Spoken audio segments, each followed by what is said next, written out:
So I bought this neem oil recently and I just sprayed our orchard, our entire orchard, 25 fruit trees and a bunch of blackberry plants and other plants. And I found out that neem oil can actually be really dangerous for certain kinds of plants. So I wanted to make this video to give you a heads up. And the directions right here, it says that you should mix 1.5 teaspoons of neem oil per quart of water, so 1 ounce per gallon, and a 1/2 teaspoon or 2 teaspoons per gallon of liquid dish soap. And then you shake it, and then you can use like a hand pump to spray it on the top and the bottom all over the leaves.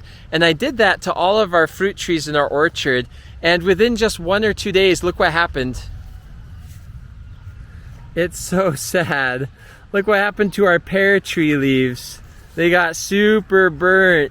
Here's another pear tree, same thing, got badly damaged leaves all over our pear tree. Let's go look at our other pear tree to see what happened. Now this pear tree's been here for about 2 years, but it still was heavily damaged by the neem oil. You can see here, this 4th pear tree was all damaged. So all of our pear trees got severely damaged from just doing one spray of highly diluted neem oil. So apparently this stuff is very potent and can be very dangerous to certain plants. I wish I knew that before I sprayed it on our pear plants.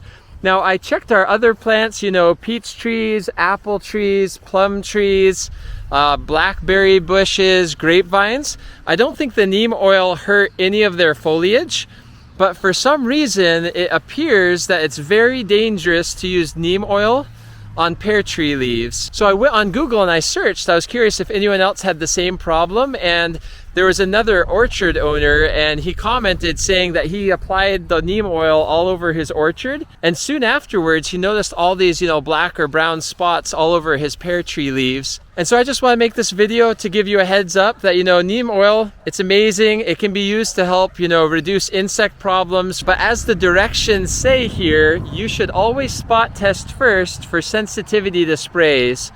And so if you're thinking of applying this to a new plant, you might want to just spray it, wait a day or two and see how the leaves react. If they don't react negatively, then go ahead and spray the whole thing probably. But yeah, apparently pear trees and neem oil do not mix well. If you want to buy yourself some neem oil, I'll leave a link in the description below. Thank you so much for watching, and I hope you have a good day.